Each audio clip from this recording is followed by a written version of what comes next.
Captain Jake Morrison stood at the main window of his ship Terra Nova and watched the council ship surround another human colony vessel. His hands were tight fists as he saw the fear on the faces of families through the other ship's windows. These were not soldiers or criminals. These were farmers and teachers and children who just wanted to build new homes on distant worlds. The council had been making life harder for humans for many years now. First they said humans could only settle on certain types of planets. Then they said humans needed special permits for everything. Now they were stopping human ships completely and turning them back to Earth. The official reason was always the same. Humans expanded too fast. Humans changed things too much. Humans made other species nervous. Jake had been flying between human colonies for 15 years. He remembered when the galaxy felt open and full of hope. Back then, the council welcomed new species and helped them find their place among the stars. But as humans built more colonies and developed better technology, the council's attitude changed. They started calling human expansion aggressive. They said human colonies grew too quickly and used too many resources. Commander Lisa Hayes walked up beside Jake and handed him a data pad. Her face looked tired and angry. She had spent the morning reading reports from across human space. The news was getting worse every day. The council was not just stopping new colonies anymore. They were forcing humans to abandon worlds they had lived on for decades. Lisa showed Jake the latest decree from the council. Decree 847 said all human expansion beyond the solar system must stop immediately. Any human found trying to establish new settlements would be arrested. Existing colonies that the council deemed inappropriate would be evacuated. The families would be relocated to approved worlds where the council could watch them more closely. Jake read the decree twice before the full meaning hit him. The council was not trying to slow down human expansion. They were trying to stop it completely. They wanted to put humanity in a box and keep them there forever. Dr. Alex Carter sat in his laboratory on Luna Station, studying biological data from dozens of council species. He had been warning Earth's government about this for years. Most alien races in the council had stopped evolving centuries ago. They lived on the same worlds their ancestors had chosen. They used the same technologies their grandparents had built. They had children at the same slow rate their species had always maintained. Humans were different. In just 300 years since leaving Earth, humans had adapted to live on ice worlds and desert planets. They built cities and asteroid belts and farms on moons that other species thought were worthless rocks. They had children quickly, and those children grew up to push even further into space. Alex understood why the council was frightened. Humanity represented change and growth in a galaxy that valued stability above everything else. The other species looked at human colonies and saw chaos. They saw unpredictable expansion that might someday threaten their own comfortable worlds. The breaking point came when council forces attacked the farming world of New Kansas. Jake had been there just 2 months ago, delivering supplies to the agricultural stations. It was a peaceful world where families grew food crops that fed dozens of other human colonies. The settlers there had never bothered anyone. They just wanted to farm and raise their children in the wide open spaces. The council said New Kansas violated environmental protection laws. They said human farming methods were too intensive and damaged the planet's natural balance. They sent military ships to evacuate the entire population and destroy the agricultural equipment to prevent future human settlement. Lisa showed Jake the video footage from New Kansas. Council soldiers in heavy armor were forcing families from their homes. Children were crying as their parents packed whatever they could carry. Farms that had taken years to build were being burned to the ground. The council troops were not cruel, but they were not gentle either. They treated the human families like a problem that needed to be removed. Among the families being arrested was little Emma Sullivan. She was only 8 years old and had been born on New Kansas. It was the only world she had ever known. Her parents had built their farm with their own hands, and Emma had helped plant seeds and tend to the animals. Now she was being put on a transport ship bound for an overcrowded refugee center on Mars. Alex watched the footage and felt something cold settle in his stomach. This was not about environmental protection or galactic stability. This was about fear. The council races had built a comfortable system where everyone knew their place and nothing changed very quickly. Humanity's rapid growth and creativity threatened that system. President Ryan Brooks called an emergency meeting of the Human Colonial Authority.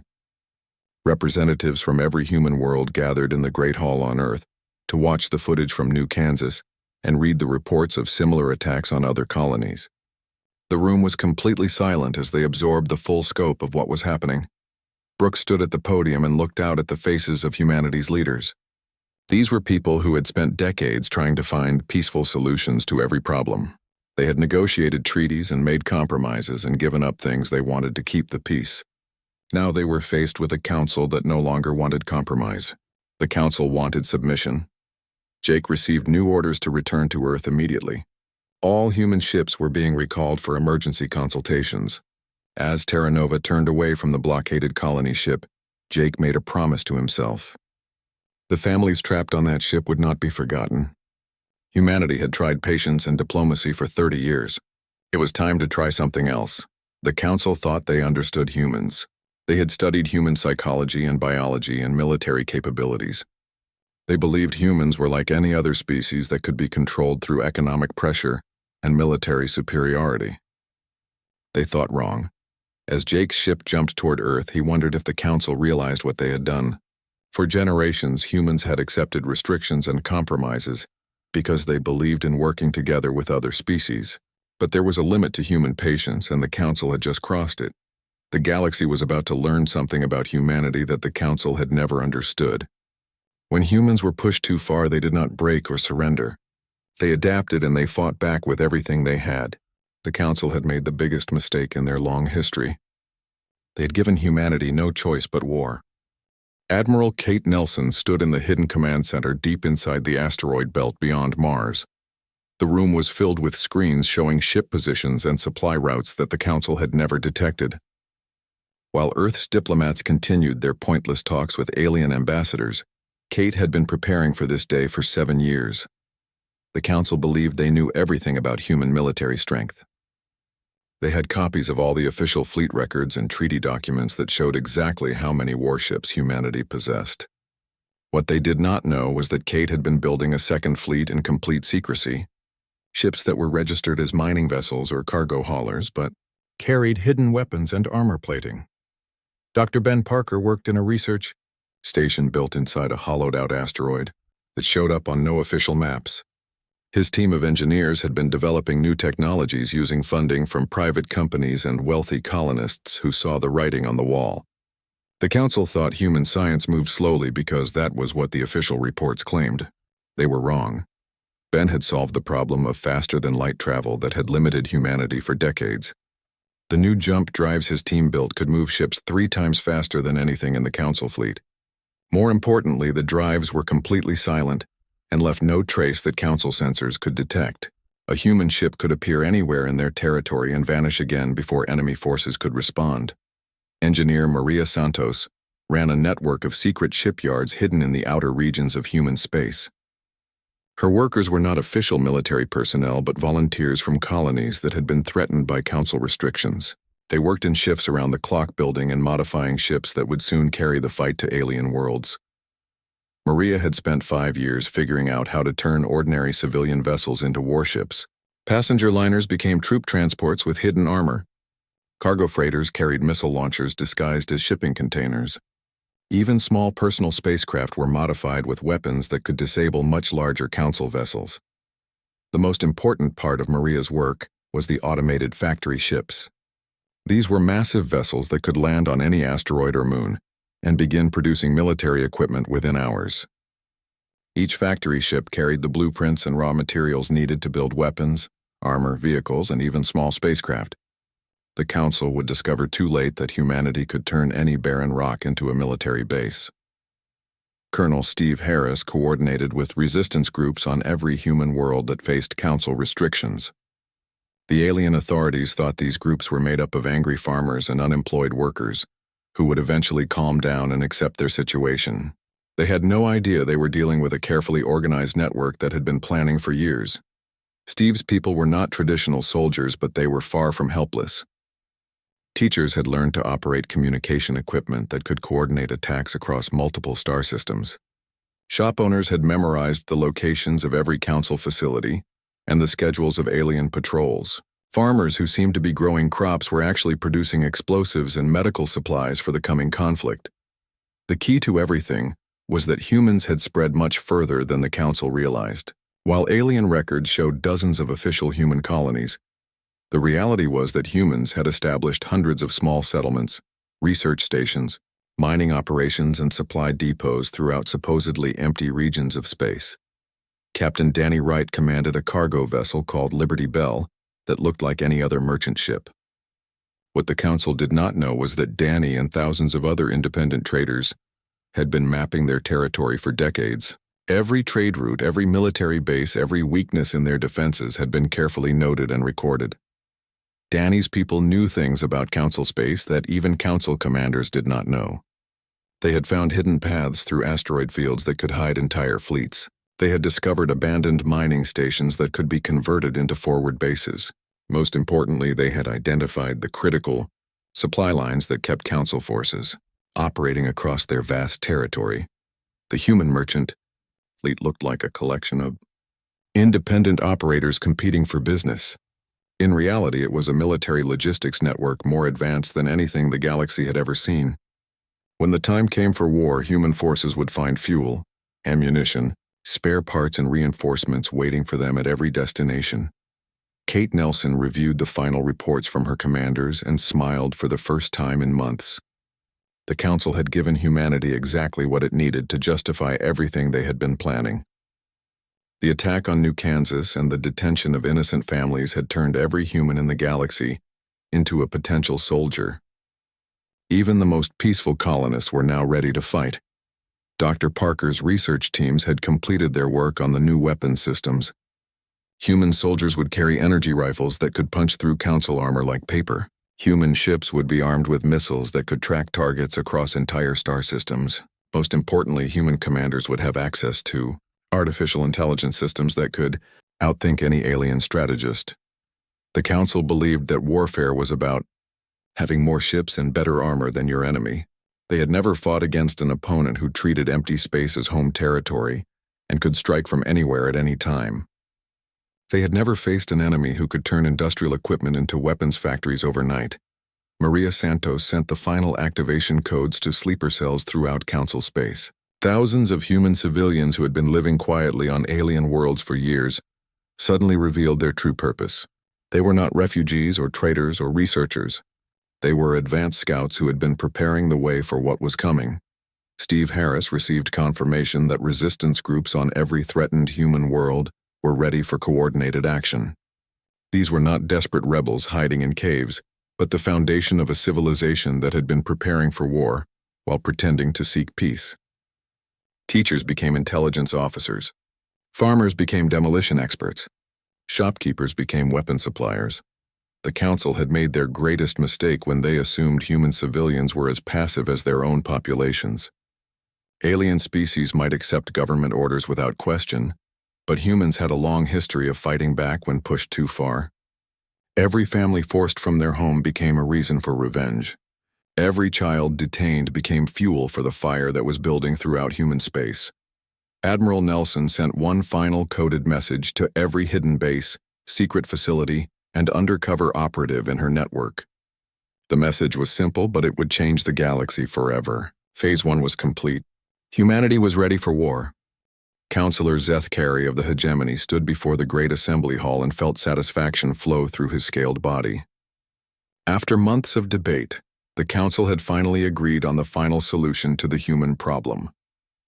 The aggressive species that had been spreading chaos throughout civilized space would be contained once and for all.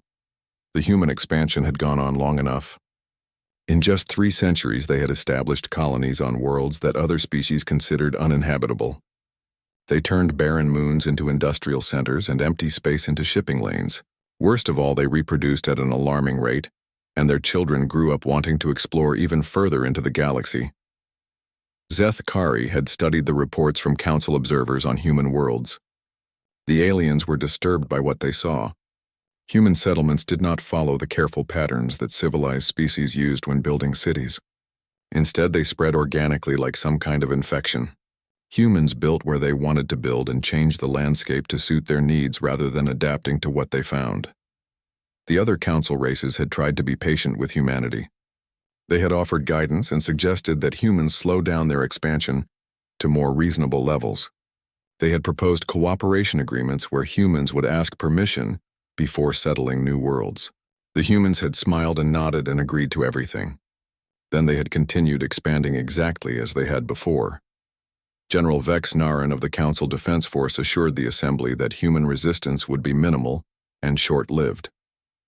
His analysis of human psychology showed typical patterns that the Council had seen many times before. New species always went through a rebellious phase when they first encountered galactic civilization.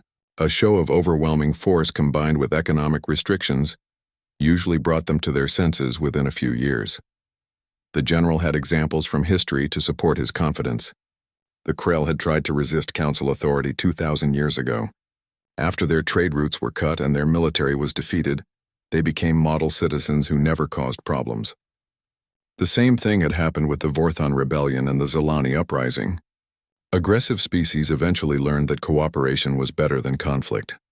Vex Naran explained that humans were actually weaker than they appeared. Their military was small and scattered across dozens of worlds. Their ships used older technology that could not match Council vessels in direct combat. Most importantly, their government was divided between Earth and the various colonies, which meant they could not coordinate an effective response to Council pressure. The final ultimatum was carefully crafted to give humans no choice but surrender. All human settlements outside the solar system must be evacuated within 6 standard months. The colonists would be relocated to approved worlds where the Council could monitor them and ensure they caused no further problems. Any humans who refused to comply would face pacification measures designed to protect galactic stability. To demonstrate that the Council was serious about enforcement, they launched simultaneous attacks on 3 major human colonies. The worlds of New Texas, Harmony, and Frontier Station were chosen because they represented everything the Council found objectionable about human expansion.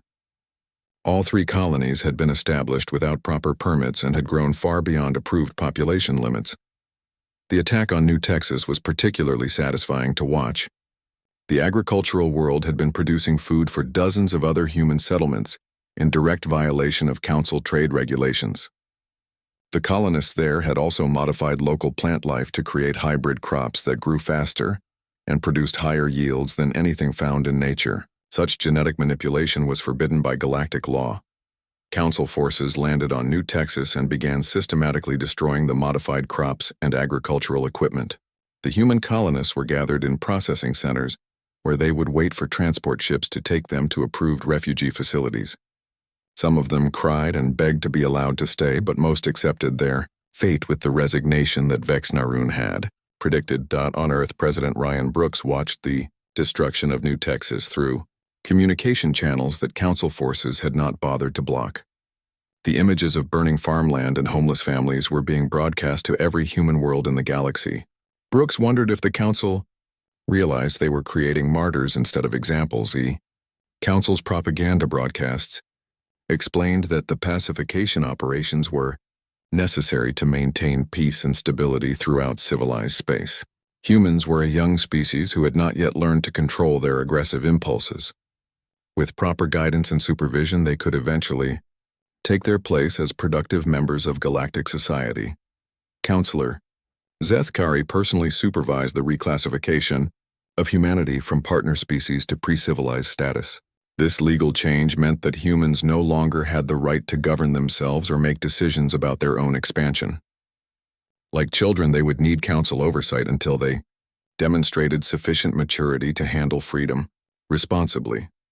The reclassification ceremony was broadcast throughout Council space as a warning to other species who might be considering aggressive expansion. The message was clear. No matter how numerous or technologically advanced a species became, they were still subject to Council authority. Rebellion would be met with overwhelming force and complete subjugation. Brooks received the official notification of humanity's new status while he sat in the Oval Office surrounded by his advisors. The document was written in the formal language that Council bureaucrats used for all their official communications. It stripped humanity of every right they had earned through 3 decades of peaceful cooperation and reduced them to the level of primitive aliens who needed constant supervision. The final insult came when Zeth Kari announced that human breeding would be regulated to prevent future overpopulation problems. Families would be limited to 1 child each, and all births would require Council approval. Genetic screening would eliminate undesirable traits that contributed to human aggression and unpredictability. Brooks read the announcement twice before the full impact hit him. The Council was not just trying to control human expansion. They were trying to remake humanity itself.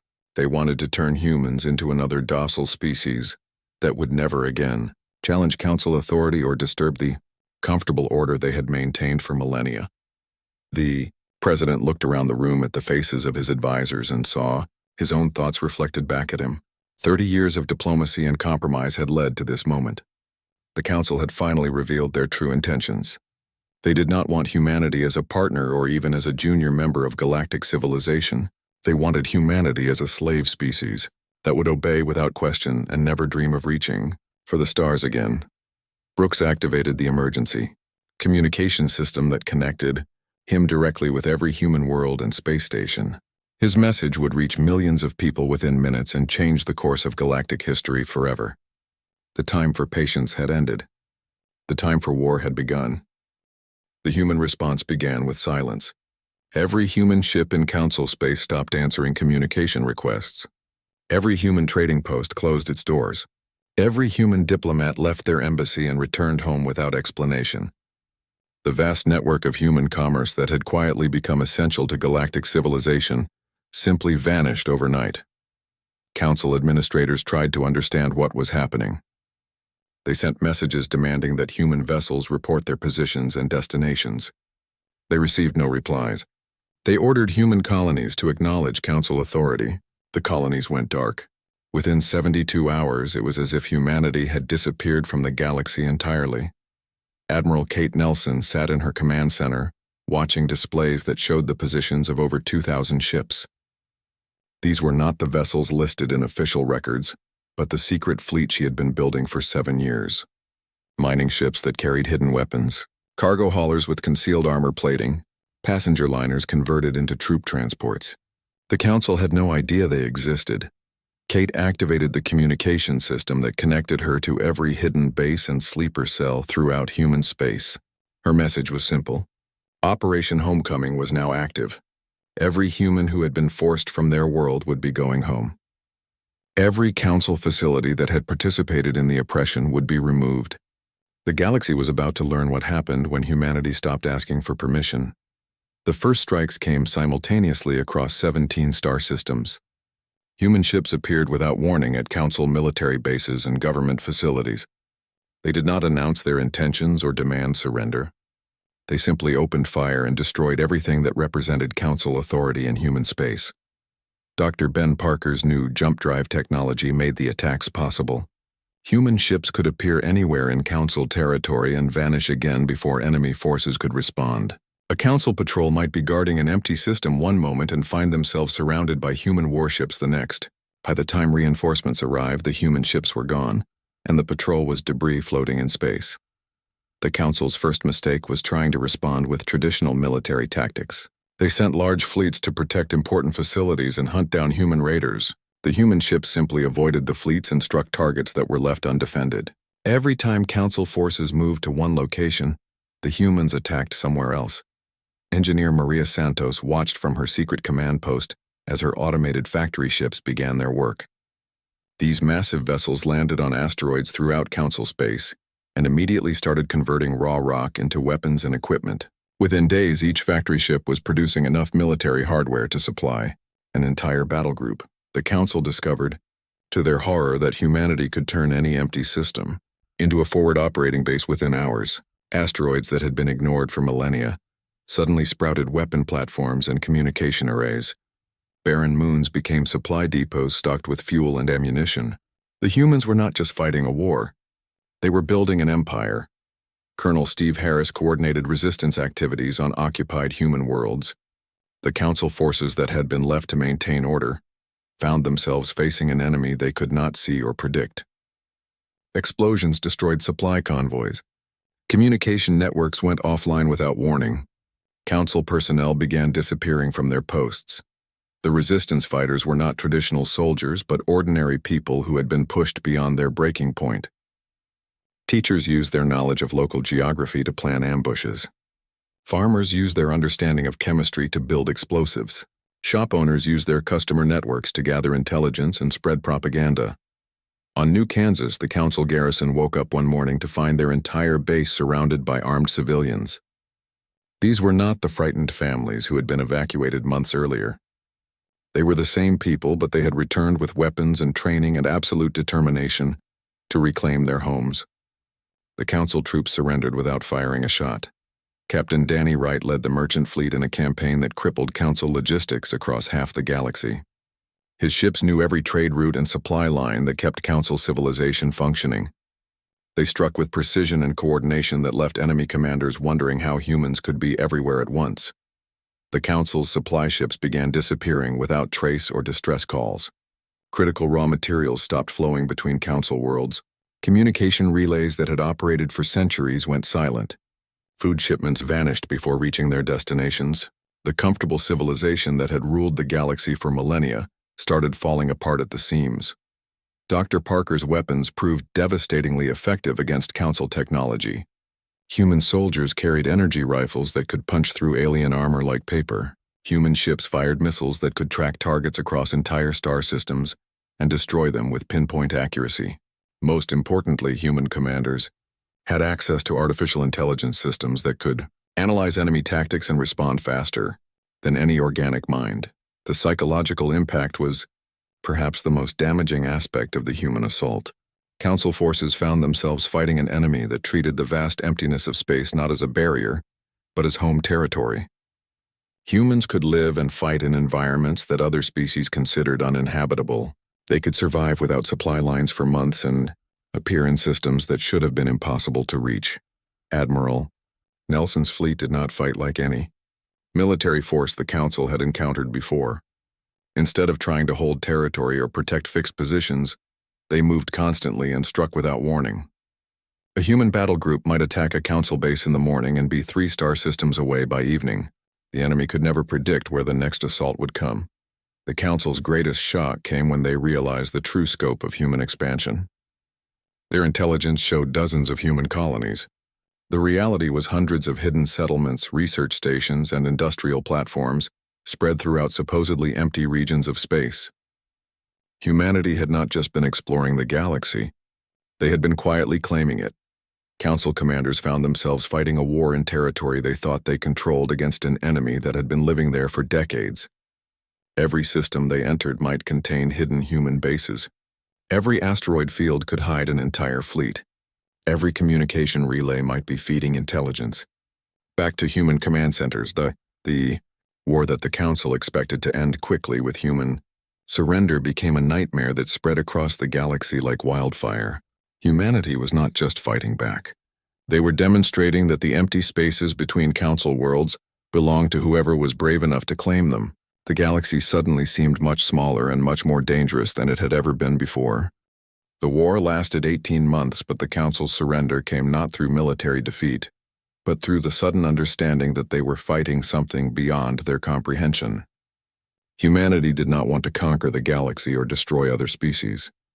They simply wanted to be left alone to grow and explore as they had always done. But their definition of being left alone now included guarantees that no alien government would ever again attempt to limit human expansion. Admiral Kate Nelson stood on the bridge of her flagship Defiance and watched the last Council fleet withdraw from human space.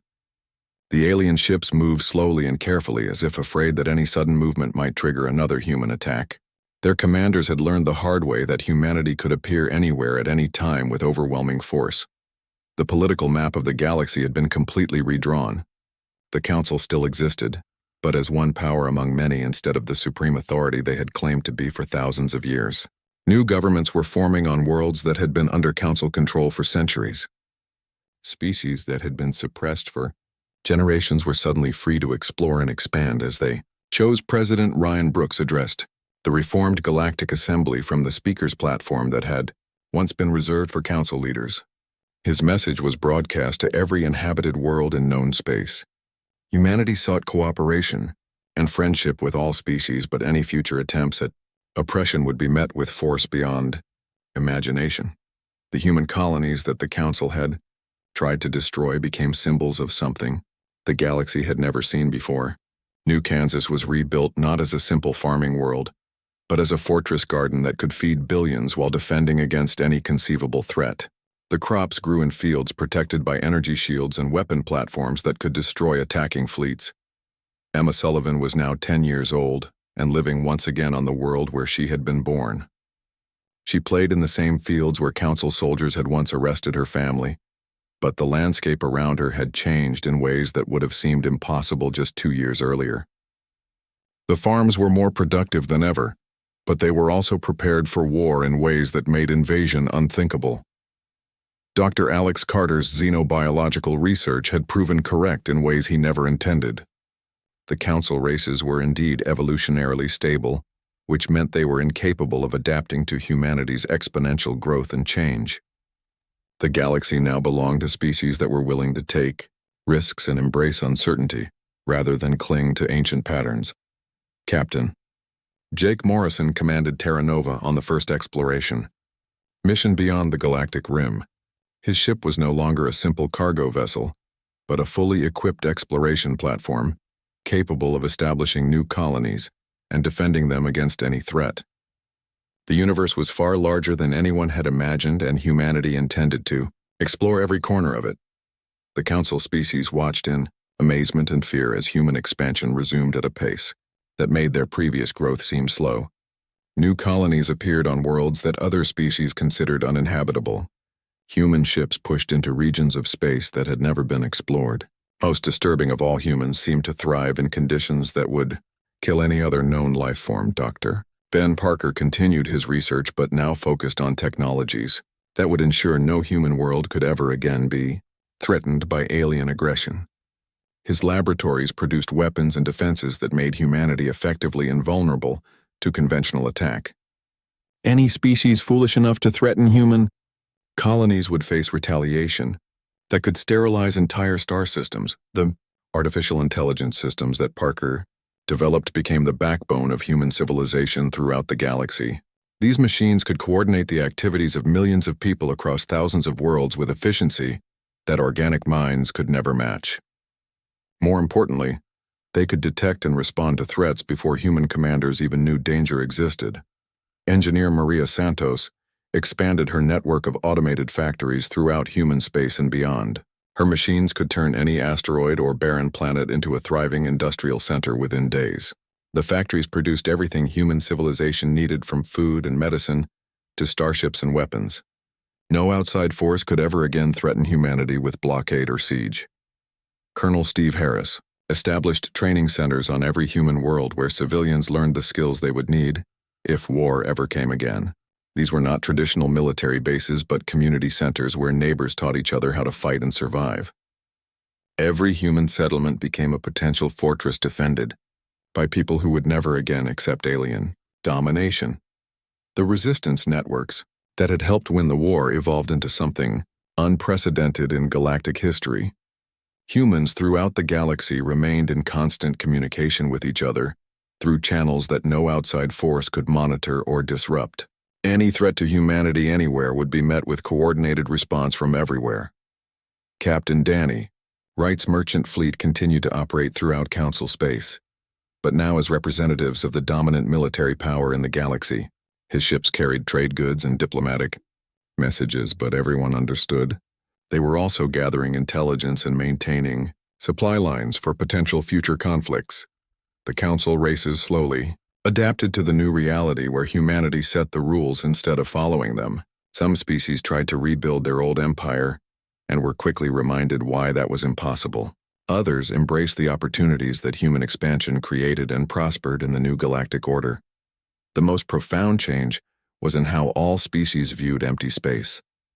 What had once seemed like vast barriers between civilizations became highways and territories to be claimed by whoever was bold enough to venture into them. Humanity had proven that the galaxy belonged not to whoever had been there longest, but to whoever was willing to work hardest to claim it. Emma Sullivan grew up in a galaxy where human children never feared alien oppression. She learned to pilot spacecraft before she could drive ground vehicles. She studied the biology of creatures from 1,000 different worlds. Most importantly, she understood that the universe was hers to explore and that no force in existence could tell her where she was not allowed to go.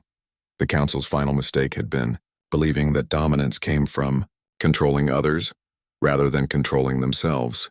Humanity demonstrated that true power came from the willingness to go anywhere and do anything necessary to protect what mattered most. The galaxy would never again underestimate what humans would do when pushed too far. Admiral Nelson retired to a colony world at the edge of human space where she could watch the stars and know that humanity would keep reaching for them forever. She had lived to see the day when no alien government would ever again dare to tell humans where they could or could not go. The species that had once been threatened with extinction now guaranteed that no other species would face the same fate. The war was over, but its lessons would last forever. The galaxy had learned that some things could not be caged or controlled or conquered. Humanity was one of them.